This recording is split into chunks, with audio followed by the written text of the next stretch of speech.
Christ in Every Word, a podcast of the Concordia Bible Institute, housed on the beautiful campus of Concordia University, Wisconsin. This is your opportunity to read, mark, learn, and inwardly digest the sacred scriptures with me, Dr. Brian Gurman, Associate Professor of Theology here at the university and the Director of the Concordia Bible Institute. We're making our way through the book of Genesis. Christianity in Genesis, more specifically, is our concern here. Where do we see the person and work of Christ, and by extension our life in Him, as body to the head, many members, and yet one body, one head over it all? This is a fascinating study. I think today you might think, well, I don't know how much we can do here. Chapter 36 is on the docket. It is basically a genealogy of Esau. Wow. What are you going to do with that? Well, it's not going to be in the lectionary. You probably won't hear sermons preached on it. Bible studies maybe won't touch it. I don't know. I think I actually teach a class on Genesis, and I jump into the Joseph narrative in chapter 37. And so what do you do then? But I think, it is there, right? Chapter 36, it is there. Why do we have, I guess the bigger question, why do we have genealogies in the Bible? But more specifically, why would we have one here in Genesis? And so there's something to think about, and we'll point out a few interesting things here and there throughout the chapter. I guess on the bigger question of genealogies, the Bible does this quite a bit. It's not just, I think, and we've talked about this earlier, like if you go back to the podcast, Genesis chapter 5, you get a genealogy of Adam. Well, genealogies in the Bible, I guess the first big point, not just historical information. Most often, if not always, they're done for robust theological purposes. Of course, the history is there. Historicity remains. And yet a genealogy is often recorded for a pretty overt theological purpose. Genesis 5, I mentioned, might be a good example here. Well, what do you have? You have a genealogy for Adam that goes right to Seth. Well, Cain and Abel, what about them? Well, Seth is the one through whom you'll get the promises of the Christ to come. And so you have, in some cases, genealogies can be very selective. When they say, and he had other sons and daughters. Well, who are these people? Genealogies can also be organized around a particular motif or a theme. So, for example, in Matthew, we've done a whole podcast on this, haven't we? The genealogies for Jesus. In Matthew, it's what? Well, Matthew wants to record 14, 14, 14. Why 14 names? Even if he skips generations, he wants 14 names. Why is that? Well, 14 looks like David, DVD. In Hebrew, that's the numerical equivalent. It looks like he wants to emphasize the Davidic roots of Jesus. And so we have 14 names, even though he skips around and does, why doesn't he include these guys and so on? Well, there's a genealogy that you're going to sacrifice some of the neat chronology for the sake of that theology. He's the son of David. That's the point there. And you might have genealogies. Now, maybe we should just keep going with one more example just through the canon, and that is Revelation. You look at Revelation 7, what do you see there? Well, the 12 sons of 12 tribes, right? You see the 12 tribes. Well, even then, it seems a little out of order. Judah's placed first. He's not the oldest. Reuben's the oldest. And yet Judah's placed first. Why? Well, the Messiah from the tribe of Judah. This is a genealogy, and the numbers are all off. When did they ever have 12,000 even in their history? This just doesn't exist. And then Levi's included, right? In Revelation 7, Levi gets a spot, but I thought his portion or his inheritance was the Lord, and so he's usually not in genealogies. And what about Dan? He's out, and Dan's known for idolatry. So this is kind of a purified list and so on. So certain genealogies are what? Emphasizing the person and work of Christ, as you see in Revelation 7. Genesis also has a way with genealogies, and I think if you forget everything else about Genesis 36, maybe we should remember, this is basically Luther's big point too, and that is the genealogy here at this place in Genesis is primarily about the ingathering of the nations.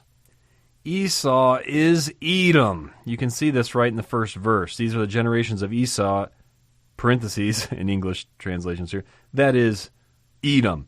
And throughout this, it's almost, several times, it's almost, a kind of, an overwhelming amount of times where you're told Esau is Edom. You can look at verse 8 there, Esau settled. Esau is Edom. Esau is Edom. Why are we told this so many times? You can see this already in the chapter that Esau, okay, this thing stands for a nation. Esau is a person, and yet Edom is a nation with a lot of peoples. And for Luther, and I think many others, and I think they're right on this, and that is Genesis is still very much concerned about the nations, even though it's focusing on Israel. And so we've seen parts of this already. I guess the bigger theme here would be the prioritization of the Gentiles throughout the book of Genesis. As soon as a brother, for example, is not picked for something, so think like Isaac over Ishmael, even though Ishmael's born first and Abe seems to like throwing the football with him and so on, Isaac is the one through whom the promises of the Christ will be transmitted. Well, what happens? Well, immediately we have provisions for Ishmael to graft him in. And so Ishmael, for Luther, he says Ishmael's saved and a bunch of Ishmaelites were also saved because of how God chose to graft them in by preaching the gospel, by tying them to his word, even though they weren't chosen for the sake of the transmission of that gospel promise. The Messiah will come through the line of Isaac, and yet immediately what happens? Well, this goes back to Hagar too, right? Hagar is the one; she's the one that gets the appearance, the first one to have the appearance of the Malach Yahweh, the angel of the Lord, and she's the one here she sees the well, and she stays by the marks of the church, and so Hagar is Hagur. She is the sojourner in Hebrew. She's like the paradigm of God immediately. So Sarah's the one, and yet as soon as Hagar is kicked out, she's treated in a way that, draws her to the means of grace. That God may be all in all. As Paul puts it in Romans 11, 9-11 there. God choosing someone for something special and immediately prioritizing how the unselected will be grafted in. That's similar to this genealogy business because so another way to do it is like, okay, Abe dies. And then what do you get? You get the death of Abe in chapter 25, and then what happens? Genealogy of Ishmael. Here's Ishmael's genealogy. This is in chapter 25, verses 12 and following. Abraham's son, whom Hagar the Egyptian, Sarah's servant, bore to Abram. Immediately, this is how the gospel. You would think, okay, Abraham dies, now let's go to Isaac. No, we focus on Ishmael, and then what happens? What did we just do last time in chapter 35? Isaac dies, and then what? Okay, we'll go to Jacob or go to Joseph. No, a genealogy for Esau. And it's a long chapter 36. It's one of the longest in the whole book. So why do this is still Bible. You might think, well, this is just kind of why do they even, no, this was cherished and prized and very, very important. You get the death of a patriarch, and then immediately this genealogy of the family members who are outside the promises. Even those who are not selected for this special transmission of the gospel are prioritized, are extolled as depending upon those gospel promises all the same. For their existence, they still revolve around the people of Esau, the nations around, that not just geographically but theologically, they revolve around what God is doing through Israel. The fact that Esau even has a list, that he has the fruitful and multiply, that he has a bunch of wives and sons and so on, those sons have sons, that he has kings and nations and so on. Esau is Edom, and we'll see here that he has kings. This is an extension of God's good and gracious promises to humanity. He says, "Be fruitful and multiply," and he promised. These are also an extension of God's promises to Israel that in them all the families of the earth will be blessed. Well, that's already happening. Esau's genealogy here is like a testimony to the fact that this all families of the earth will be blessed in Abe is already happening. It's already spilling over. It's already overflowing outside of the borders of Israel from the very get-go. Yes, God is working through Israel, but he's working through Israel for the sake of all the nations. And when you get a genealogy of a non-Israelite nation, it's that's right, this whole project, this whole time is for the sake of all the nations. And they are already benefiting in many, many ways. And I think that you can see that throughout this chapter 36. You're going to get various looks at how Esau, in many ways, mimics the genealogy or the faith and genealogy of Abraham and his descendants. And so you're going to get in chapter 36, what do you have? Well, apparently various chunks or lists of Esau, and it's going to hit on all these dimensions, like the fact that Esau's not just Esau, but he's a nation, and the fact that well, let's just look at some of these. Some would say 6 total lists here in chapter 36.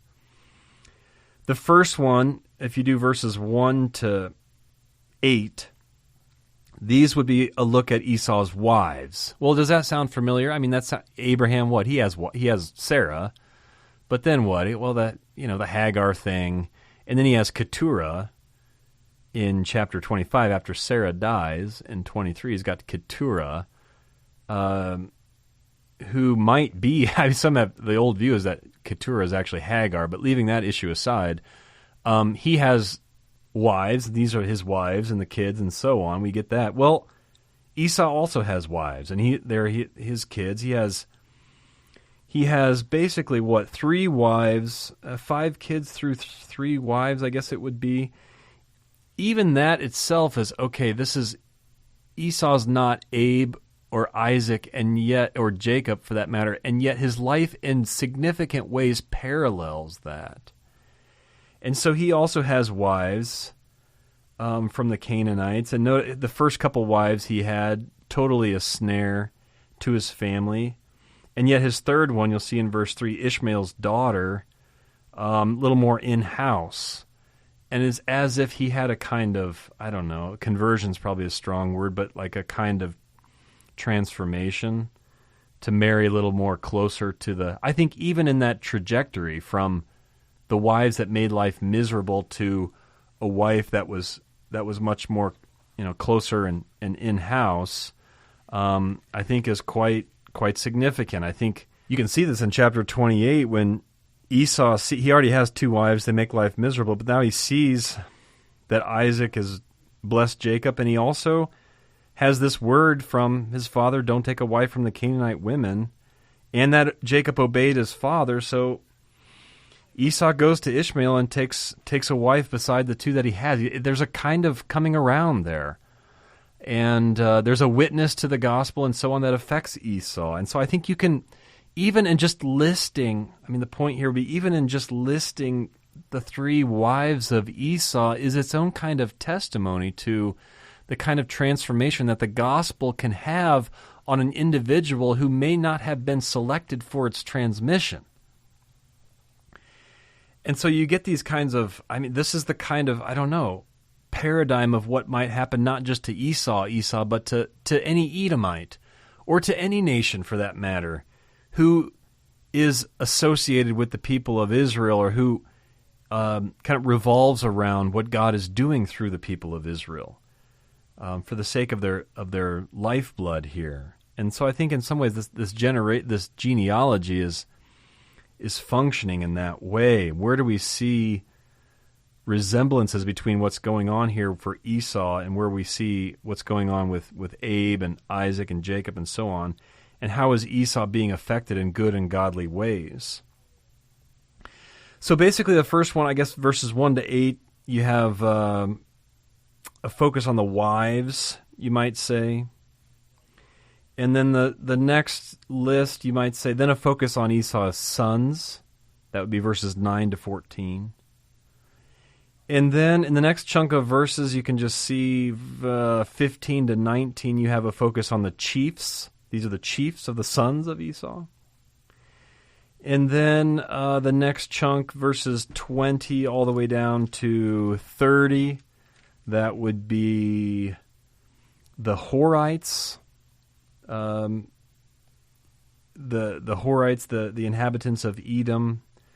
Talk about that. And then the kings of Edom, verses 31 to 39, and then finally another go at chiefs of Esau according to their clans there in 40 to 43. Why 6 lists? What do these all mean? We'll take a quick break and tackle those questions on the other side. We'll be back in just a moment to the Concordia Bible Institute podcast. In the meantime, I'd like to have you consider this question. What is most important in higher education? How do you prioritize all the knowledge to be gained at an institution of higher learning?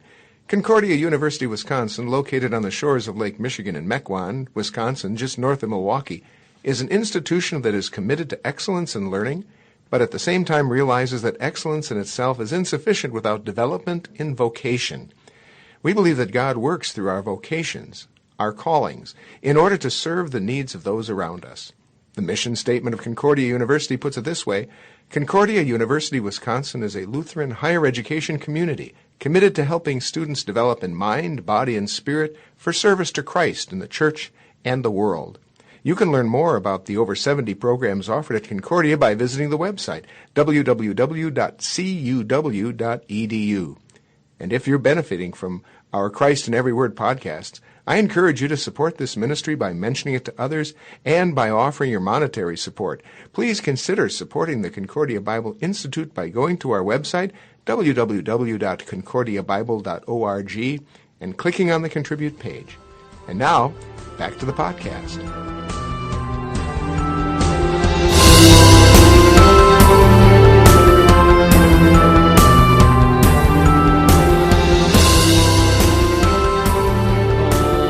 Alrighty there, folks. We are back with our study of Genesis chapter 36. Whoa, a whole podcast on that. Yes, you got that right. Genesis chapter 36, maybe not the most flashy chapter out there, but hey, we're doing it here. I do think it's fascinating. I think this is a witness, a strong testimony to God's work and ways as it spills over into these people who, hey, Esau wasn't selected in the way that Jacob was for these promises, and yet look at how Esau is influenced, is affected by what God did through Jacob and so on. So Esau, we talked a little bit about these wives. Another thing that could be said here, he went to it, this is verse 6, he took all of his stuff that he acquired in the land of Canaan. He went into a land far away from his brother Jacob. Their possessions were too great for them to dwell together. The land of their sojournings could not support them because of their livestock. So Esau settled in the hill country of Seir. This sounds exactly like a replay of Abraham and Lot. Hey, the possessions are too much, and we can't, share this land. It's not enough. And so they do a sort of peaceful parting of the ways in order for, to shepherd properly for the sake of the flock and all the dwelling together. Well, to write in this chapter 36 here in ways that are so strongly evocative of that is to suggest that there's the reality of the kind of peaceful parting continues into successive generations, all for the sake of, how best to pasture the flock. Abe is the one through whom the promise will come, and yet Lot, I'm going to go to a place where we can spread out and pasture the flock, and then when that's up and running and healthy, those are optimal circumstances for that gospel to spread. And so also into future generations here, you see it now in 36, where Esau, I guess he could get all jealous and fight and all these things and, have a war, Edom uprises and so on. No, he goes to a place where where he can settle and he can pasture the flock. He can set up his, and this is, you can even say set up his church, as it were, without saying anything about the historical individual Esau. Luther was big on, I'm sure there are many Edomites, many Esauites, who, as they, spread and had kids and so on, heard about the gospel, and they confessed Yahweh even in the land of Edom, even among those who were resistant to what they heard and so on. So already in this chapter, you get this kind of, there's strong associations to be made with Abe, Isaac, Jacob, the promise, and so on, even though Esau is Edom. And he's going to be a nation down the road that doesn't really, they fight. They will have some tough times. Edom is kind of well known for not letting the Israelites go through the territory when they're coming out of Egypt. The Israelites, wilderness, 40 years. Edom refuses passage. Can we just come? We won't take any of your grapes or whatever. We'll stay on the highway. We'll just, can we just go through? It seems to be a pretty clear-cut path. Edom refuses passageway, and it causes a big kerfuffle. And later on in the history, there are all sorts of problems. You read, Obadiah, the entire book of Obadiah is an oracle against Edom. Edom will fall. It's done. And there's so many oracles against Edom in the major prophets, minor prophets. They just get blasted. It gets really bad. And yet in Genesis 36, that's not the whole story. There is an ingathering of the Edomites all the same, as much as, yes, there will be judgment for those who stubbornly resist and so on. You could read later in the Bible all about it. Okay, what's next? Well, I guess, so you get the wives, and then you go to the sons. Okay, 9 to 14. And if you, I guess, you can see in verse 12, this is kind of a parenthetical comment that one of these sons, Amalek, was born to a concubine. And so if you take that one out, you actually have 12, which is another kind of point of correspondence. What is Esau? Ishmael has 12. We have the 12 tribes, right? Jacob's going to have 12. Ishmael had 12. That was promised him. He'll have 12 nations, 12, tribes, and so on. So there is a 12ness even to Esau, and I think that's also significant. I think it's another one of these points of correspondence that suggest, there's still a 12. Like, you are so, as much as you weren't selected in the way that Jacob was, Mr. Esau, and yet in so many ways you are closely associated with him. He has this, he has wives, and so, you have wives. He has the whole land thing we talked about. You got to do the whole land thing. He has a 12ness to him. You've got the 12ness also. And so as much as he's, the unselected or whatever, he's so closely associated that you just get this impression that Esau's line, his life, and so on, it still revolves around God's chosen people, still depends on it, still lives on it, and so on. So you have the 12ness here of the sons. And then what? The chiefs. You'll have chiefs. This is also God's promises to Abe. When you get into the chiefs and the kings of Esau here in chapter 36, God did promise Abraham that he'd have kings. And so, Esau is not Jacob, and yet Esau is a grandson of Abe, and he has kings, and God, there are kings that are through Jacob, and we'll know those are big kings, like kings of Judah and great David's greater son, and that's huge. But the other grandson of Jacob, of Abraham, namely Esau, he also has kings. And so there's fulfillment of God's promises, even though Esau is, he's not Jacob, so who cares? No, God's promises still get fulfilled through him. We have kings here. So we have chiefs, and then we have kings. And, we have chiefs, and then we have these Horites, and then we have kings in verses 31 to 39. That's where you get the kings. Okay. So a few things to say. Again, you have the fulfillment of God's promises. Oh, the Horites. I mean, this would be another thing too. What in the world is a Horite? Apparently, it seems to be interchangeable with a Hittite. These are people who lived in Edom before the Esauites.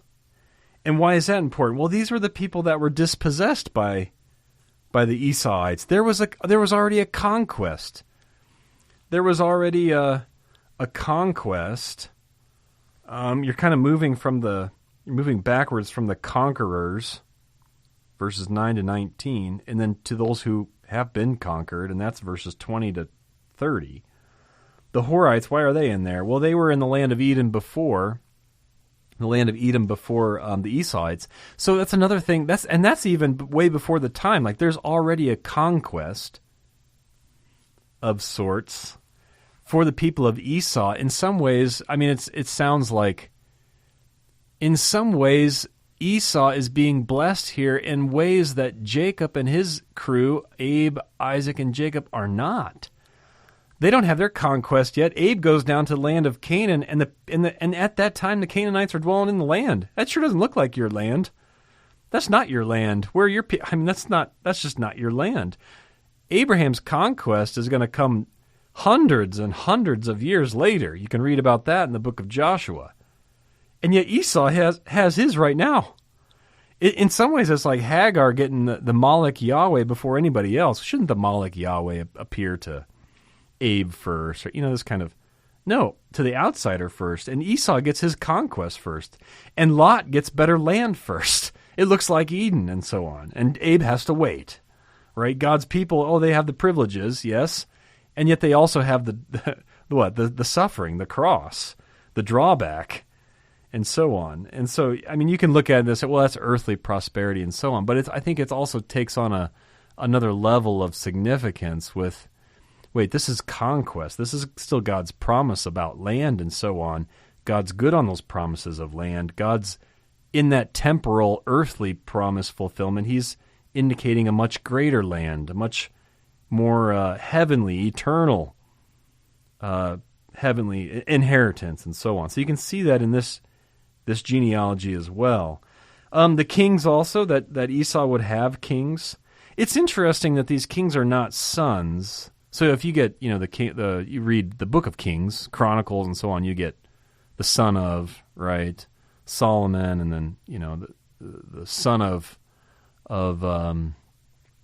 David, who's the son is going to take the thing. It's Solomon, okay, and then you have the son of Solomon, the son of, you just kind of go through the sons. Well, you don't have that with Esau. You also don't have, I guess you have different places of origin also. So these kings are kind of interesting in that way. Also, just that they're introduced as reigning before any king reigned over the Israelites. And so I don't know if that's just a historical note. I mean, one issue is like, okay, well, when was this written with the foreknowledge that Israel would have kings, or was this written like, much later and then kind of put in there and so on? But also, I think there is something to be said about this whole, like, Esau having kings before God's chosen people have kings. I mean, that's very clear. I think that's that's the bigger point I want to make about these kings, is that just as the whole, conquest stuff, well, so also Esau, he had kings first. They were privileged in this way. They were given these blessings, as a kind of foreshadowing of blessings also for God's people. The King of Kings, in whom everyone lives and moves and has their being, whether Israelite or Esauite. And so that in its own way, it bears witness to that. God's blessings, fulfilled promises, and the King of Kings. And then finally, you have a few more chiefs there listed at the end of chapter 36, just kind of like verses 15 to 19, you have more chiefs. So what should we say? I guess when all is said and done, this is a remarkable chapter in the book of Genesis. Before you get down to the Joseph narrative, you have this kind of reminder of the ingathering of all nations and how all nations are meant to live and move and have their being around God's promises, around what God is doing through his chosen people, his Israelites and so on. I think this is a fascinating. One thing I didn't mention it, but Kenaz, I think, it's very possible that Caleb, Joshua and Caleb from the conquest era and so on, Caleb is listed as a Kenizzite, and I think that's very possible that it's from Kenaz, like Kenaz, this Esauite. Didn't make a big deal of that, but in the book of Numbers, Caleb is listed as a Kenizzite, and Kenaz here is an Esauite. And it's very possible that Caleb is heralded like that. He's a great guy. And so it appears that, that's one little example of how a much later tribe or group, clan, whatever, the Kenizzites apparently got chummy with the Judahites.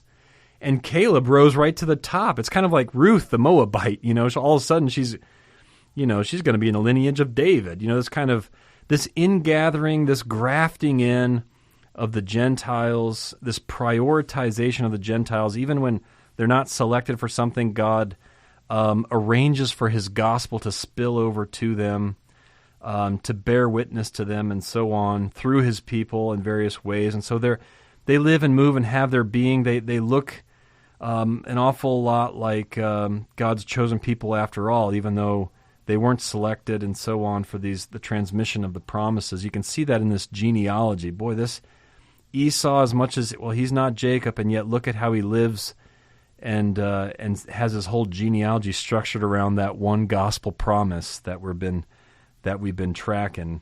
And so fascinating stuff all the same, even though maybe not as flashy, still very much having everything to do with the person and work of Christ Jesus, our Savior.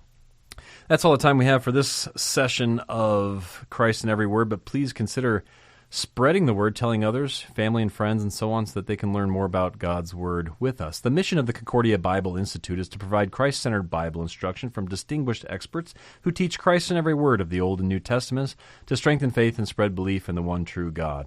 Again, if you benefit from this podcast series, I encourage you to consider supporting the Bible Institute by going to our website, www.concordiabible.org, and clicking on our Contribute page. Until next time, my friends, I'm Dr. Brian Gurman, wishing you all God's blessings in Christ Jesus our Lord.